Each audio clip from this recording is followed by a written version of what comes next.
welcome to Kingmaker. I'm your host, Roosh V, and I just took a 3-month break from making podcasts. I like doing things because I want to do it, not because I have to do it. So after 3 months, I decided that, I want to record a podcast today. So the topic we're going to focus on is how to make money on the internet, something that I'm highly familiar with. And before I tell you some tips on how to make money online, I want to get into my background first. I started making money online when I was a university student. This was back in 1999, about then. First through banner display advertising, then I eased into selling my own products. And today I make money mostly through selling books, both ebooks and physical books, display advertising, some t-shirts, and also native advertising. And that's those ads you see at the end of blog posts that say something like 10 things in your home that can kill you. So click on this right now to find out how not to die. I also sell sponsored posts where you can pay to have a favorable article selling your product written on one of my sites. I've also tried my hand at affiliate marketing, and that's where I sell other people's products and get a cut. So if I review a book and I leave an Amazon link to that book and you buy it, I get something like 5%. So the first question you need to ask yourself is if you're going to sell your own products. Now, your own product can be physically based, such as t-shirts, such as a widget that you import from a marketplace site, like maybe a scooter type of deal, or a digital product, such as courses, seminars, ebooks. You have to, before you get into whether you want to sell a digital product, you have to ask yourself, are you an expert on something? Or can you become an expert on something that people will pay money for because they want to also become an expert on it just like you? So the 3 general areas where people pay for expert advice is concerning health, wealth, and love. And health is how to get big muscles, how to solve common health problems like lower back pain, how to increase your athleticism in a certain sport, how to live until you're 100 years old, and so on. Wealth is how to make money, how to be good at business, how to have a profitable Instagram account, how to sell e-products and things like that.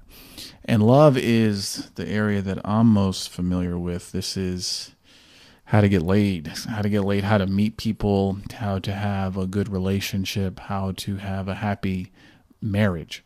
So a lot of people selling things around health, wealth, and love actually started off as students. They wanted to get better in terms of these 3 areas. So they gained a lot of knowledge. People started asking them for advice, and then they thought, hey, maybe I can package my advice into a book or some other type of product and then sell it. And that's actually what I did. So I just started to get laid in Washington, D.C. back in the day because I just wanted to have sex. And then I would share some things I was doing on a site I had. And then some people started asking me, hey, Roosh, I like your advice. It works. The things you share, I've done it and it helps. Why don't you package this? Why don't you write this into a book? And I did that in 2007. That was my first book, Bang. So it kind of happened accidentally, and I think this is common for people who turn their passion into their work.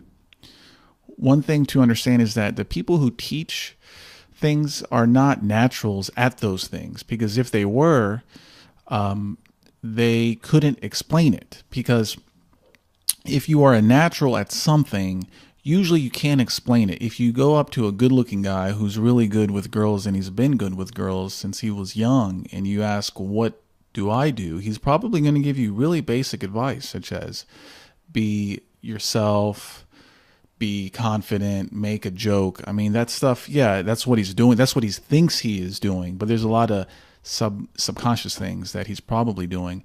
And for a guy like me who had to learn how to be good with girls through a manual way, through a logical way, a logical path, I can explain it because I had to logically internalize all these moves that I did. So the guy who's not a natural can actually teach it better than a natural. The second way to make money online is to sell other people's products. And the main way, I think one of the most common, is to have a website and then allow for display advertising. And this is where other companies advertise their products or brands through the display ads. And these can either be based on the amount of impressions, views that are served. Usually the industry term for that is CPM, which stands for 1,000 banner views. So if you hear a rate saying that this website gets $5 per CPM, that means for every 1,000 times a banner on that site is loaded, every 1,000 times, that means that the website owner gets $5. So this, obviously, now you need a lot of hits in order to make a lot of money from display advertising. You can also go the cost per click, and that means that you only get paid when the web user clicks on the ad that they see. And the most common player in that area is Google AdSense. Now you could get as low as 5 cents per click, which isn't a lot. You rather have a CPM based model in that case. But if you have a really specialized niche, such as maybe law, and then the guys advertising on your law blog will pay maybe $10 for a click that leads to a new client. So people who operate on the cost per click model usually go for a niche where the advertisers are really willing to pay a lot to get a potential lead. If you don't have a highly specialized niche that has high cost per click revenue, then you're going to need a lot of page views. And so this is how we have that clickbait and outrage culture where, I don't know, Huffington Post posts an article where they offend everyone. They offend anyone with normal standards and morals. And then everyone's like, look at Huffington Post, they're horrible. But at the same time, you're saying how horrible they are. You're going to their website and those CPM ads are being shown. So, even me, I've done that with Return of Kings, because the more I angered people, the more people would come to my website and the more money I would make. But you get into a problem where if you anger people too much, they start to complain to your advertisers and they start to attack your site through like a DDoS, where they flood your site with fake traffic. So there is a limit on how much you can outrage people. And then once you pass that, you actually make lower money. Another way to make money selling other people's products is through commissions on sales. So in any niche, there is probably a handful of products that you can sell by getting the affiliate link from the guy who is selling it. And now if you send traffic to that affiliate link by, say, giving a review of it on your website, and your web user buys the product through the link that you sent him, then that means you get a cut. You get a cut of the sale, and it can range widely. Like I mentioned, Amazon, they are kind of cheap. They only give 5%, but for some of these ebooks that you can find, sometimes they give you 75%. They're a bit scammy, so if you can find a product that you are comfortable with selling and the affiliate cut is pretty good, then you can basically make a living off of selling other people's products. If you are in a niche where you're just not getting a lot of hits per day, you're probably going to have to do a mix of affiliate marketing and a cost per click. Because let's say you have a website that gets 1,000 hits every day.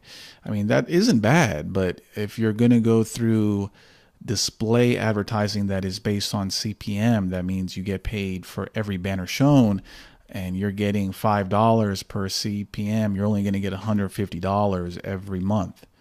But if you have a pretty good niche, and then maybe 5 people every day buys a product that you review on that site, you can make far more than through just display advertising. So what should you do first? Should you sell other people's products, or should you sell your own?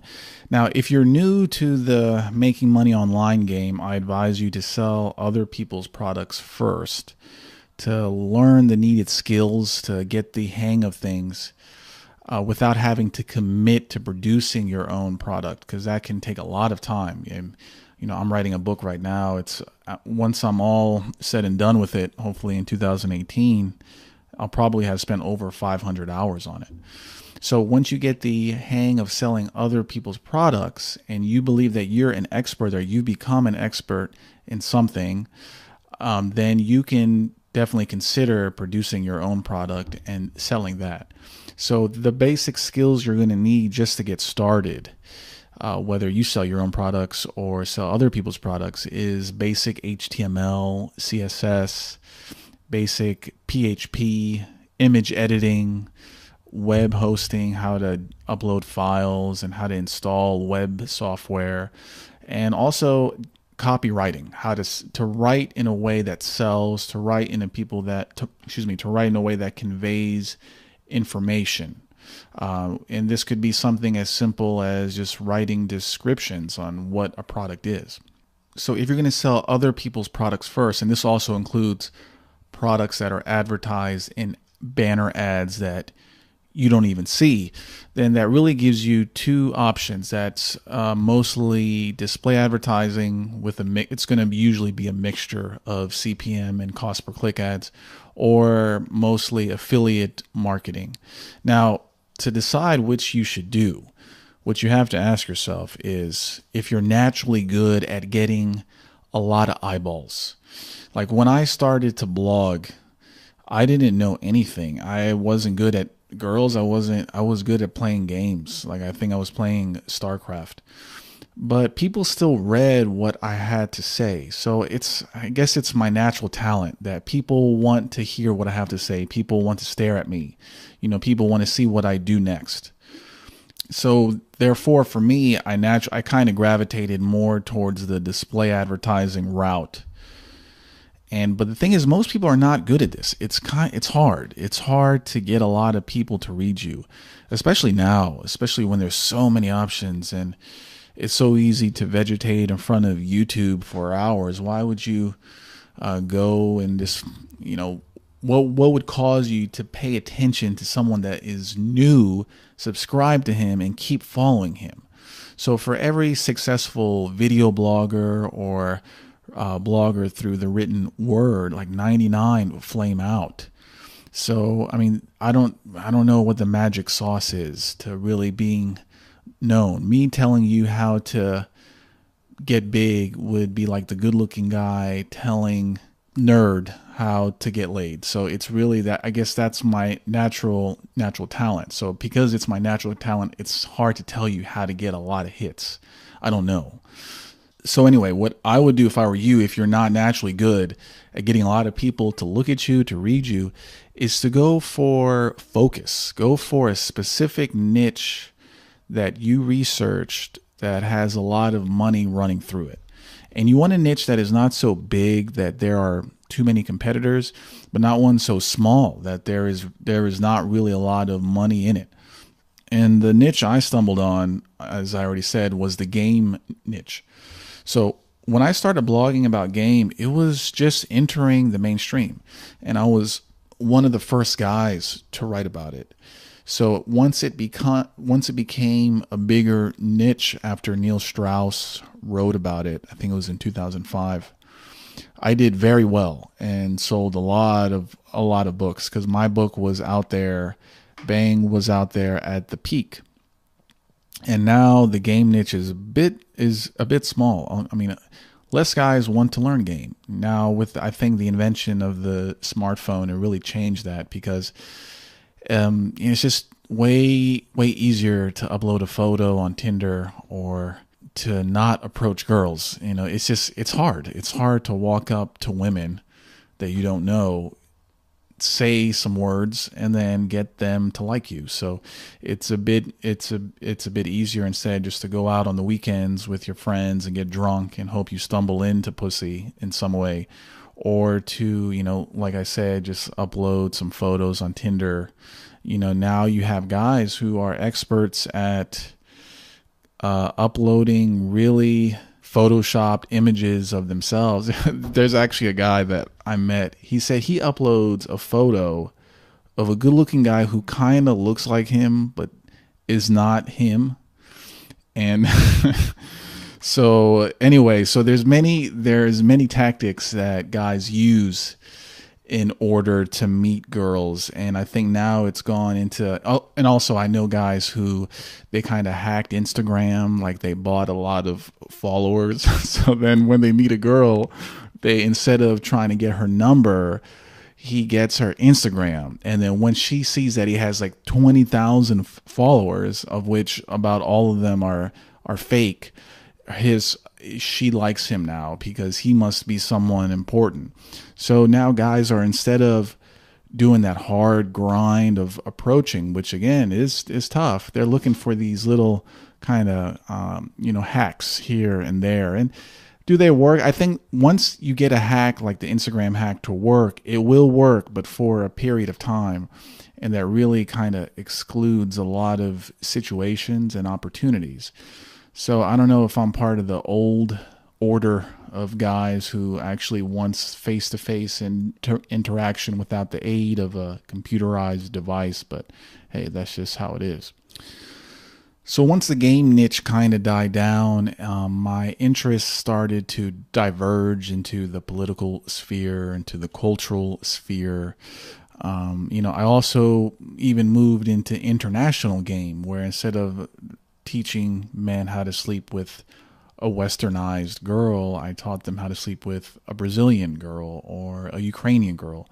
And so once the main tributary of your niche gets a little crowded, then you may have to go to a side creek and have fun in that creek. And then now, from what I've seen in international game, hasn't really been growing, because just as it is hard to approach a girl you don't know, it's also hard to get on an airplane and try to meet women who may not even speak English. So understand that no niche lasts forever. This isn't a set it and forget it type of thing where, hey, I found a niche game, it's great, but yeah, in a few years the environment changes, consumer tastes change, consumer behavior changes, and so constant tinkering is going to be needed. And if your niche just dies out, then hey, you're going to have to find a new niche. So let's say that you find a niche and the niche is pretty good, is something that you are interested in. Let's say that it is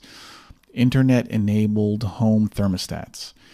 And these are thermostats which connect to smartphones. So you have really advanced home climate control. And you want to sell these home thermostats for a commission.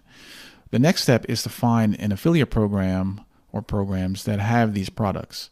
So most companies say who their affiliate partner is, and that affiliate partner does all the work in tracking all the sales you make through the affiliate link that they give you. So you go online, you check all the rates, what your percentage cut is, what the products are, and then you also check other guys in that niche who are already selling the home thermostats and see what kind of angle they are using, what kind of systems they're using to push traffic into their affiliate links.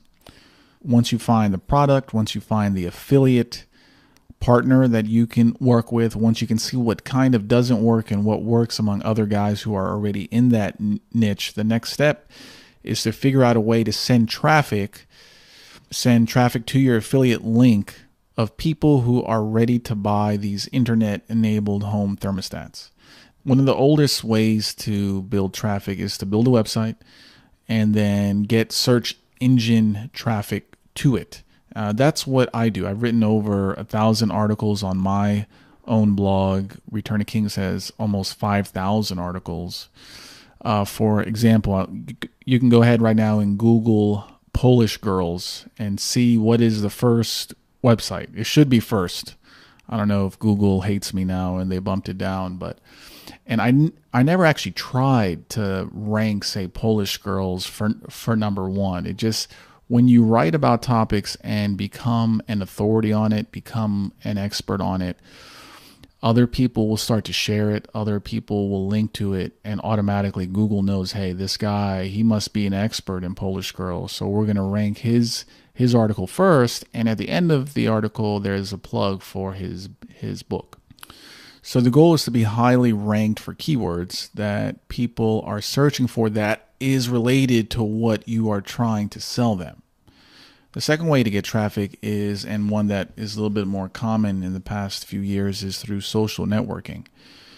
This is where you create Facebook and Twitter accounts that are centered around your general topic, and you share good content on those accounts, and every once in a while you share affiliate links to the products that you are trying to sell them. So let's say in the case of the home thermostat, I would create a top home tips type of Facebook account, share some good tips about how to maintain a home, some cool images, and then once a week or so share a link to my home thermostat affiliate link. YouTube reviews are also common. So you do a video review of the home thermostat, and then in the YouTube description you would post a link to the affiliate link. One other option is through pay per click. This is where you pay Google or Facebook to show ads when they fit a certain demographic or they search for a certain set of keywords. So you can send them directly to your review blog, let's say, and a certain percentage will buy. Now, this using pay per click is the fastest way to get up and running, but it can be very expensive, because you are competing with guys who have computerized systems to rank their keywords and how much they are willing to pay. So, I mean, I wouldn't recommend pay per click unless you really know what you are doing, unless you had a training of some sort, because it can turn out to be like gambling in a casino. Another way to get traffic is through email marketing.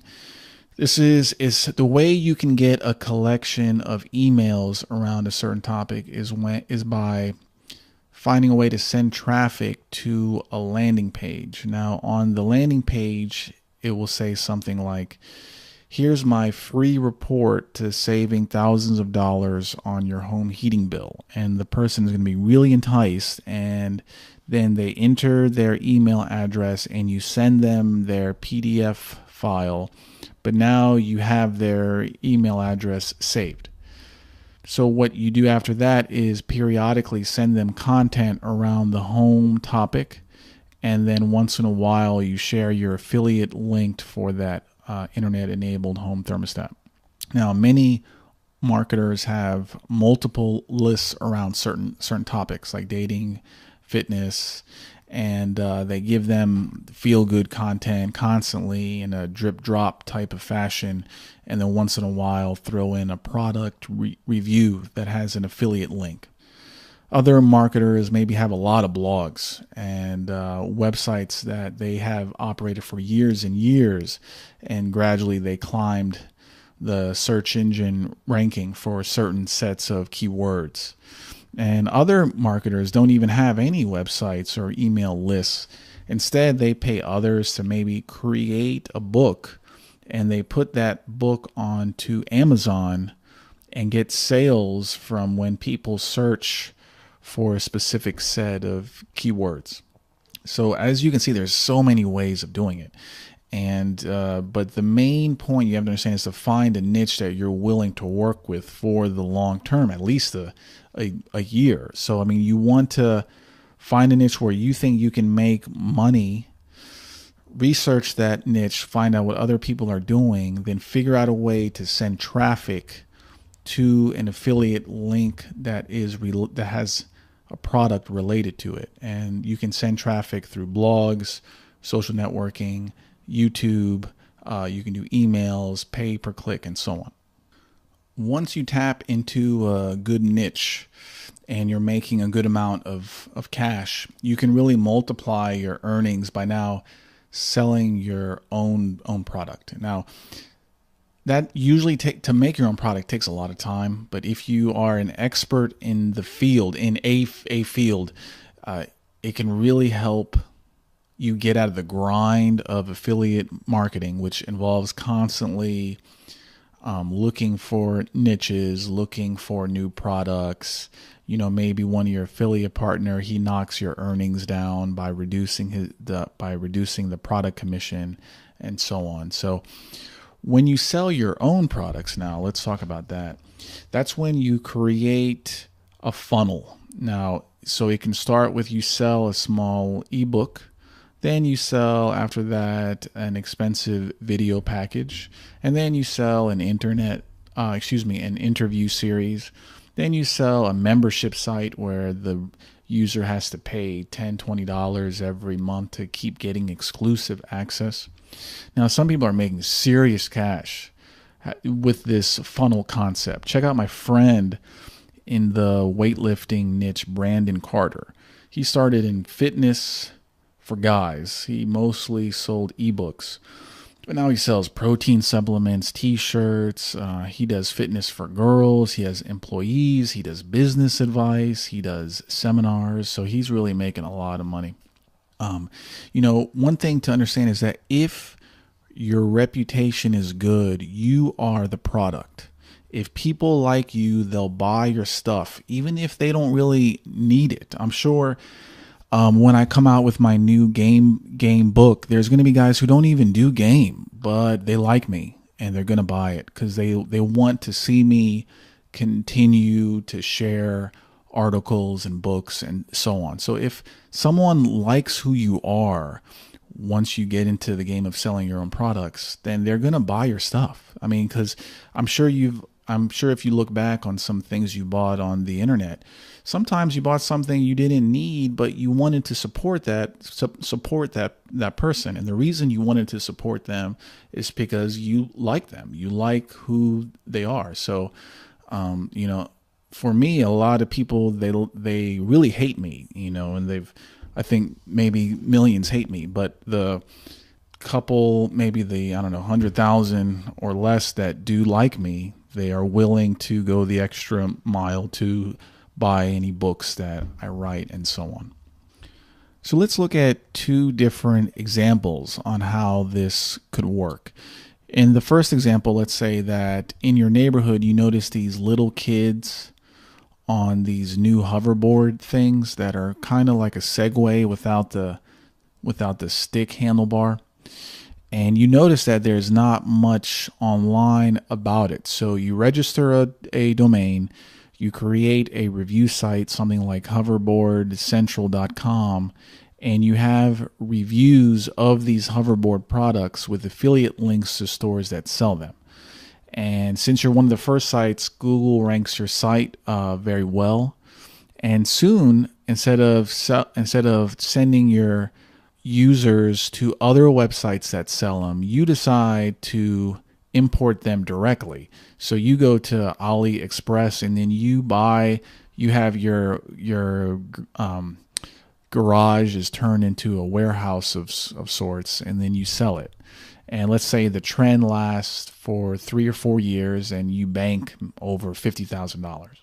In the second example, there's like a new app that tries to out Tinder by just getting really dirty. And this is something that I think we are going to see. And this app is called Sex Me Up.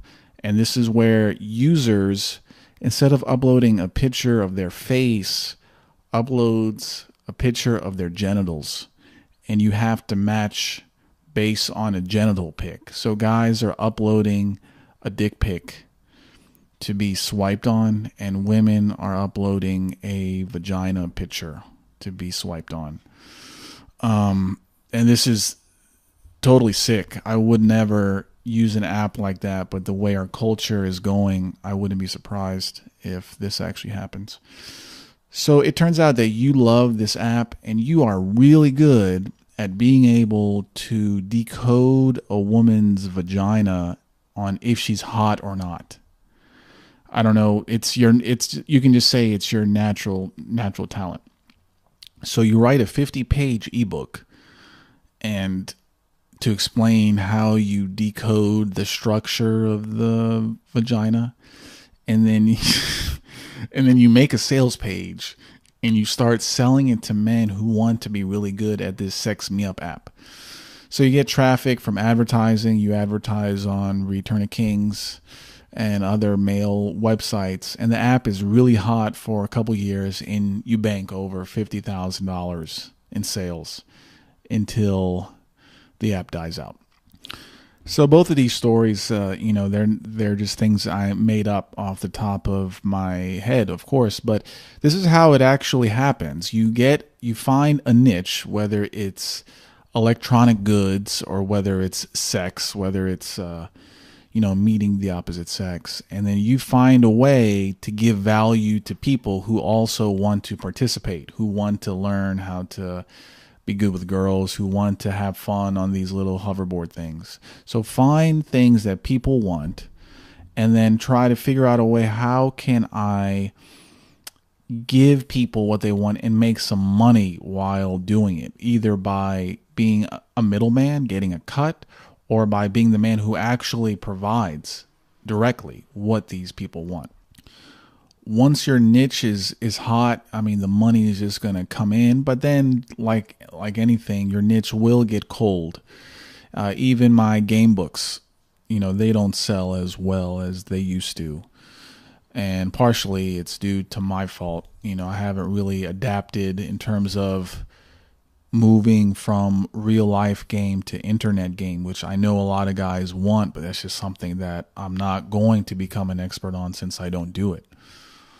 When you're making money online, the key is to really have a savings that is strong. You have to save a lot of cash, because just like with dating, your internet businesses can go cold. I mean, you go through these hot periods and cold periods. There's times where you're in between finding a niche, and during that time your income is going, you don't have any income. You're having to spend from your savings to create new websites, maybe do some pay per click stuff. So generally speaking, it's best to be active in at least two niches that are completely different. So if one niche dies or one niche goes cold, your income is not completely killed too. So you have the backup. So the backup can keep you going. So this is kind of what I've done with how I structure my web business, because if game dies out, it's still fine, but it's not as hot. So if game dies out, I still have advertising income, for example, on Return of Kings.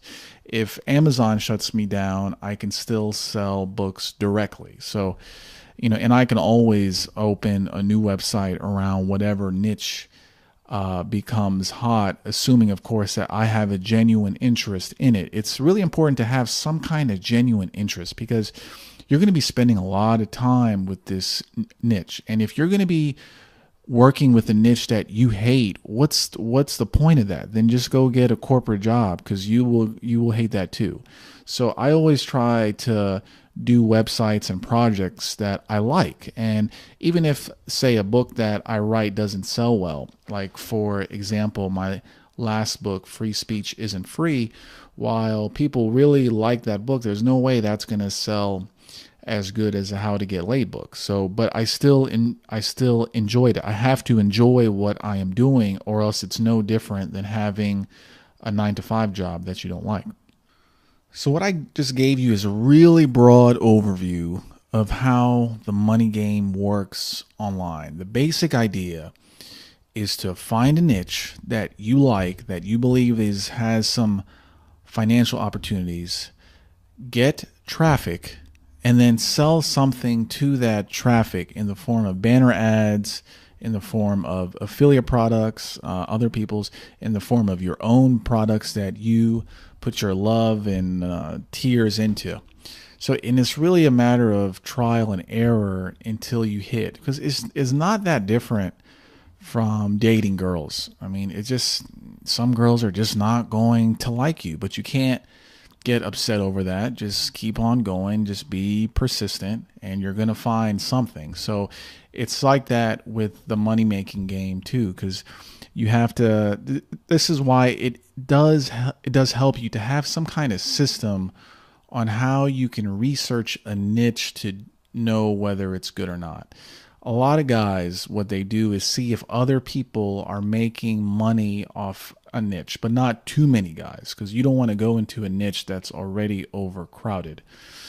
So, I mean, that's something that they often do because no one, I mean, but then again, I was in a niche game where I didn't enter it because I saw other people making money. So I was one of the first ones. And when you're first in a niche, oh boy, I mean, you are going to make a lot of money.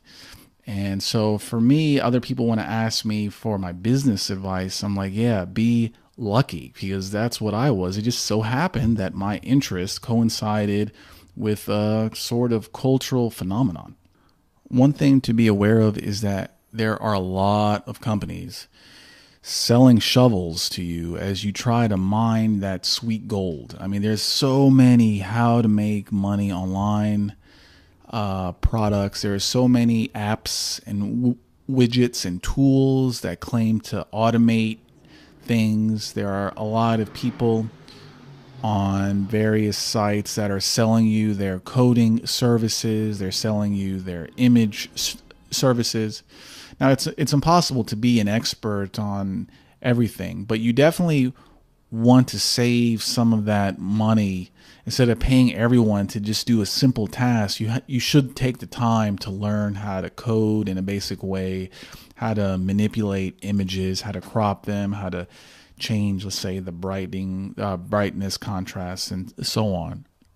A lot of these services too, they charge you every month. So it's like, yeah, of course this app helps me, but you have one app that's charging you $20 a month, another is charging you $30, another is charging you $5, and next thing you know, you're $300 or $400 in the hole every month before you make your first dollar. So just try to become as skilled as you possibly can until it gets hard, until, okay, I can make a basic manipulation to a website, but to really code thing, to really add a new feature to it would be very hard. That would take dozens of hours. So then that would be the step that you go pay for someone else. But if you're starting to pay people for the simple stuff, I mean, that's really going to add up and also interfere with your workflow. So do your homework, take your time, and I wish you the best of luck in making that sweet internet cash, because it is really sweet. I mean, it's nice not to get up because someone else told you to. You get up because you want to. And also you get that extra ability to live anywhere. And yeah, there is a downside to it where you don't have as much social interaction, like that forced social interaction at work every day, where you know you're going to have chats and stuff. I mean, if you wake up alone at 12 o'clock and you stay home all day in front of the computer and just go out at night, it may be a little bit weird. But the point is that if you think that you would like to be more free in your ability to make cash and not be dependent on, say, a single source of failure that you would if you worked in a corporation, then making money online would be a good idea. So good luck with that. If you like this podcast, be sure to leave a rating on iTunes, share it with a friend, or drop me an email at roosh@rooshv.com to let me know about your experiences with making money online. Until next time.